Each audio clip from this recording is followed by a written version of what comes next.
Accordingly, we'll go to resuming debate. The Honourable Member for Battle River Crowfoot.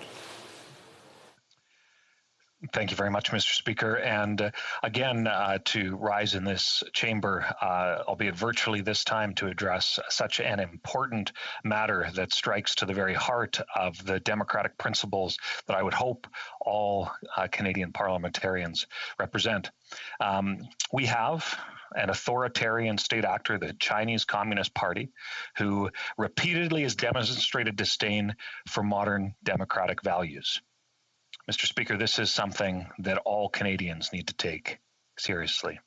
And I would just note this follows a very important debate where we have discussed at length the importance of respect for democracy and the rule of law. Mr. Speaker, I do want to read into the record the motion that we are debating concurrence on, and that is this, quote, that the Standing Committee on Foreign Affairs and International Development strongly condemn the unacceptable actions imposed by the People's Republic of China against one of the committee's vice chairs, the Member of Parliament for Wellington-Halton Hills, and the House of Commons Subcommittee on International Human Rights, which represent an affront to Canada's democracy and parliamentary system. As parliamentarians, we will continue to actively denounce human rights violations and breaches of international law in keeping with our respect for basic human rights, and that this motion be reported to the House. Mr. Speaker, this is an opportunity for all parliamentarians to demonstrate how important it is that we take the democratic values of our country very, very seriously. It's unprecedented to see these sorts of sanctions against a committee and against a particular member of that committee. And the speaker before me, my honourable colleague from Calgary Mindicor, referenced the comments that the shadow minister from the official opposition, his statement when he learned of these sanctions, that he would wear it as a badge of honor, because Mr. Speaker, that is the attitude that all of us should take seriously, that we should at all costs defend human rights and the dignity of life and our democratic principles that define us. We are doing what we are supposed to do.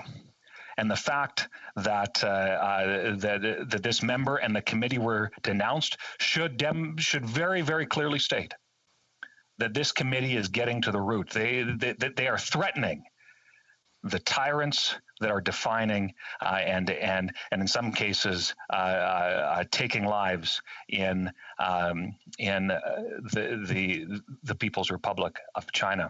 You know, I'm proud to be a conservative that's taking a stand. And I would note, Mr. Speaker, that this shows a clear contrast. It was not the Minister of Foreign Affairs that was sanctioned by name. It was not a Liberal member. It was not an NDP member. It was not a Bloc member. It was a Conservative member. Now, Mr. Speaker, I think that shows that the Conservatives are, even from the opposition benches, demonstrating to the world that we are leading on issues like standing up for human rights.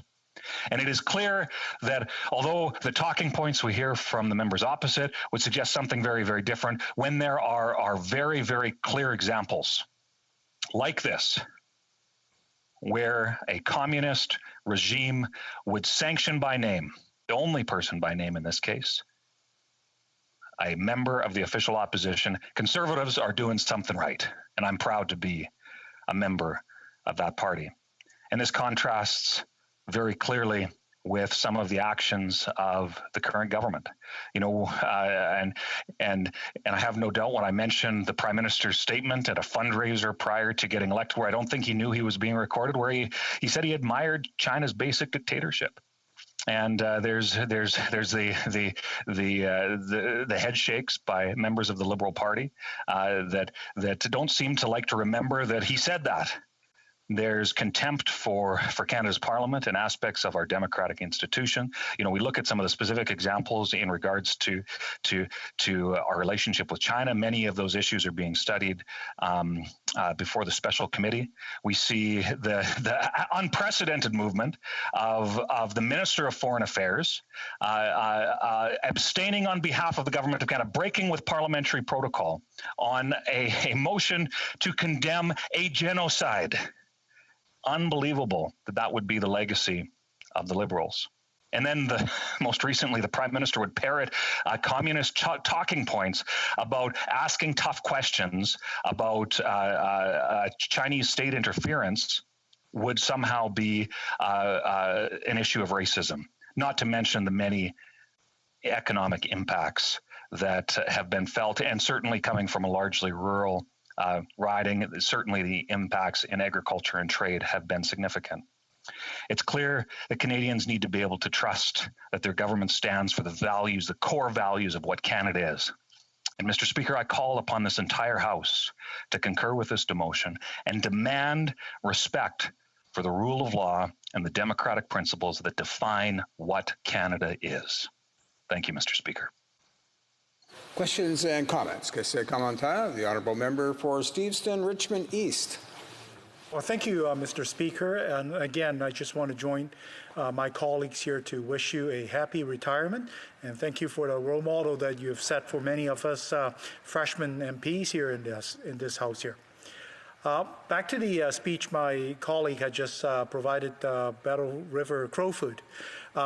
He mentioned about the sanction that was actually laid on our member, the Shadow Minister for Foreign Affairs, and on the Conservative side.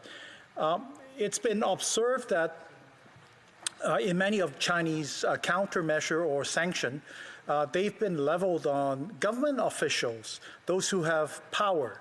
And it is rather an exception that on this particular case, China has sanctioned an opposition shadow minister, as well as a parliamentary subcommittee, the entire subcommittee. I wonder if the member have some insight into why China would be doing that. Of course, nobody would actually know exactly why, but what would his thoughts be on that? Thanks.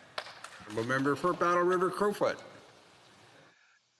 Thank you very much, Mr. Speaker, and I appreciate the question. And let me just take a brief moment to as well thank you for your service to this House as Deputy Speaker. It's been a pleasure getting to know you, and certainly the efforts and service to stewarding democratic discourse in this country are something that will be remembered. So thank you, Mr. Speaker.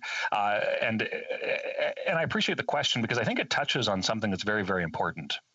The fact that that the Shadow Minister of Foreign Affairs, an opposition member of Parliament, would be the one that's sanctioned, I think speaks to how absolutely effective in the leadership that Conservatives are demonstrating, not just in Canada, but around the world when it comes to standing up for Canadian principles at home and abroad.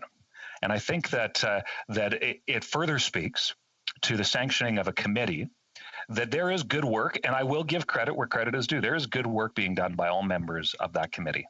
And it is encouraging to see that that the principles of Canada, that the principles that I would hope we all hold dear, are being stood up for, and to see that that these sanctions were leveled means that we're asking the right and the tough questions, to demand accountability for a foreign state actor that is perpetuating injustices around the world and upon its own people. And it is absolutely essential that there be accountability for that.